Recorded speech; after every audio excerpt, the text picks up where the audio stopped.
The Man-Eaters of Tsavo by J.H. Patterson. Chapter 2. The First Appearance of the Man-Eaters. Unfortunately, this happy state of affairs did not continue for long, and our work was soon interrupted in a rude and startling manner. Two most ferocious and insatiable man-eating lions appeared upon the scene, and for over 9 months waged an intermittent warfare against the railway and all those connected with it in the vicinity of Tsavo. This culminated in a perfect reign of terror in December 1898, when they actually succeeded in bringing the railway works to a complete standstill for about 3 weeks. At first, they were not always successful in their efforts to carry off a victim, but as time went on, they stopped at nothing, and indeed braved any danger in order to obtain their favorite food.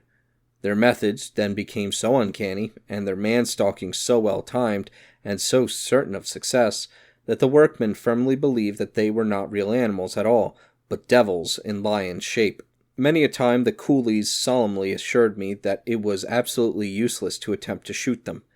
They were quite convinced that the angry spirits of 2 departed native chiefs had taken this form in order to protest against a railway being made through their country, and by stopping its progress to avenge the insult thus shown to them. I had only been a few days at Tsavo when I first heard that these brutes had been seen in the neighborhood. Shortly afterwards, 1 or 2 coolies mysteriously disappeared, and I was told that they had been carried off by night from their tents and devoured by lions. At the time I did not credit this story, and was more inclined to believe that the unfortunate men had been the victims of foul play at the hands of some of their comrades. They were, as it happened, very good workmen, and had each saved a fair number of rupees, so I thought it quite likely that some scoundrel from the gangs had murdered them for the sake of their money. This suspicion, however, was very soon dispelled. About 3 weeks after my arrival, I was roused one morning about daybreak and told that one of my jemadars, a fine powerful Sikh named Ungan Singh, had been seized in his tent during the night, and dragged off and eaten. Naturally, I lost no time in making an examination of the place, and was soon convinced that the man had indeed been carried off by a lion, as its pug marks were plainly visible in the sand, while the furrows made by the heel of the victim showed the direction in which he had been dragged away. Moreover, the jemadar shared his tent with 6 other workmen, and one of his bedfellows had actually witnessed the occurrence. He graphically described how, at about midnight, the lion suddenly put its head in at the open tent door and seized Ungan Singh, who happened to be nearest the opening, by the throat. The unfortunate fellow cried out, "Choro," let go, and threw his arms up around the lion's neck. The next moment he was gone, and his panic-stricken companions lay helpless, forced to listen to the terrible struggle which took place outside. Poor Ungan Singh must have died hard, but what chance had he?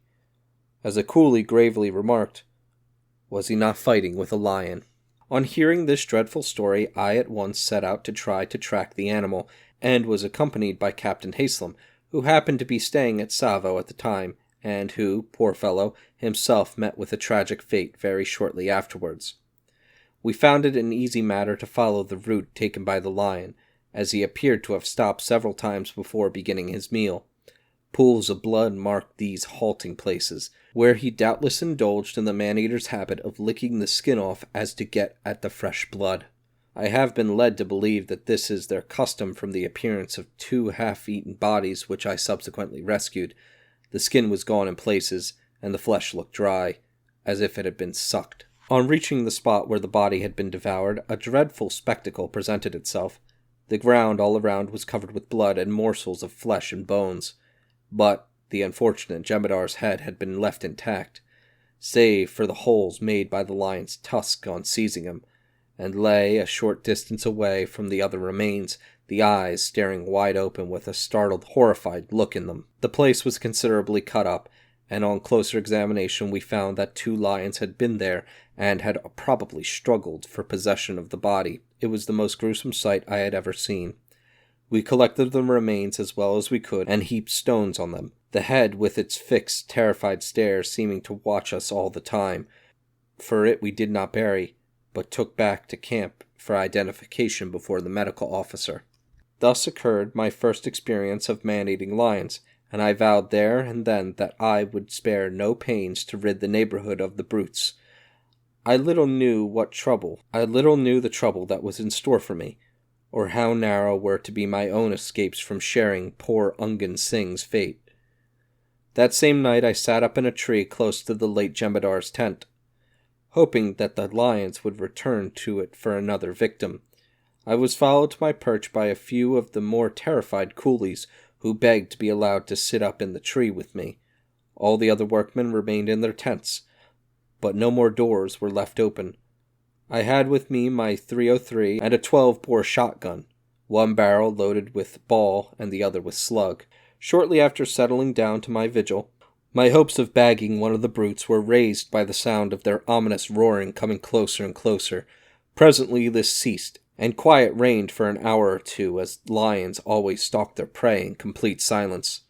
All at once, however, we heard a great uproar and frenzied cries coming from another camp about half a mile away.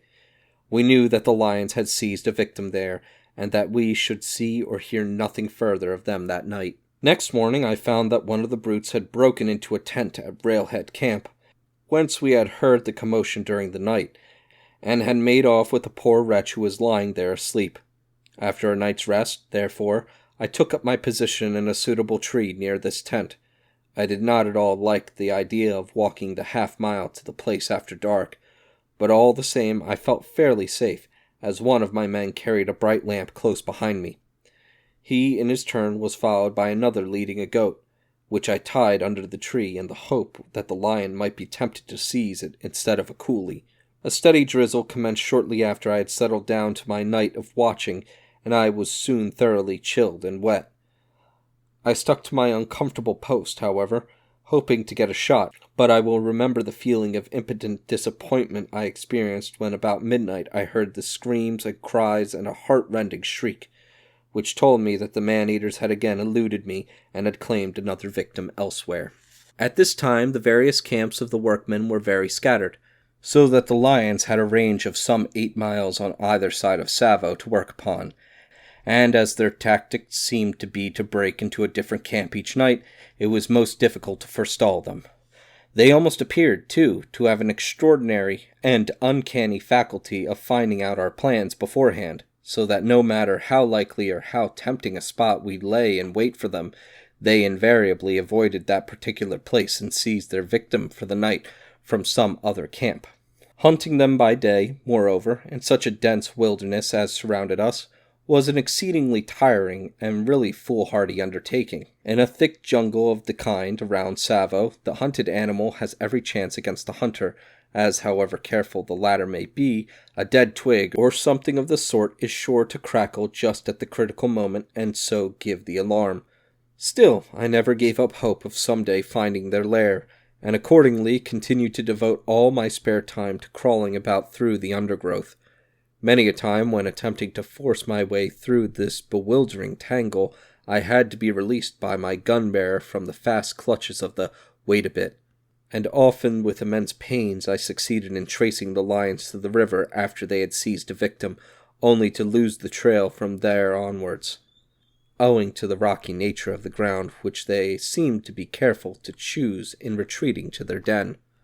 At this early stage of the struggle, I am glad to say the lions were not always successful in their efforts to capture a human being for their nightly meal, and one or two amusing incidents occurred to relieve the tension from which our nerves were beginning to suffer.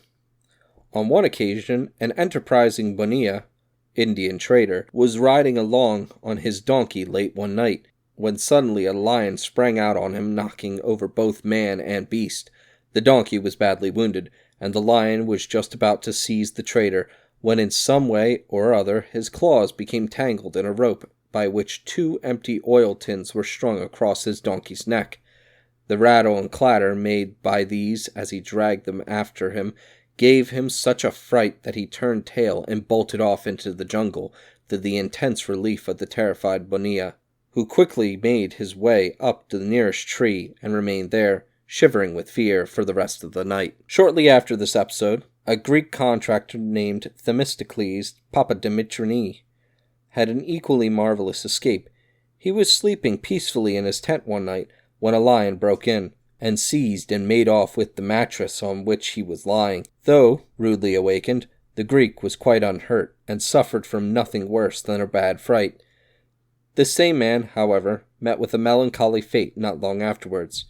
He had been to the Kilimanjaro district to buy cattle, and on the return journey attempted to take a short cut cross-country to the railway, but perished miserably of thirst on the way. On another occasion, 14 coolies who slept together in a large tent were one night awakened by a lion suddenly jumping onto the tent and breaking through it. The brute landed with one claw on a coolie's shoulder, which was badly torn, but instead of seizing the man himself, in his hurry he grabbed a large bag of rice, which happened to be lying in the tent. He made off with it, dropping it in disgust some little distance away when he realized his mistake.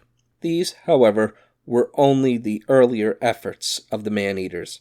Later on, as will be seen, nothing flurried or frightened them in the least, and except as food they showed a complete contempt for human beings.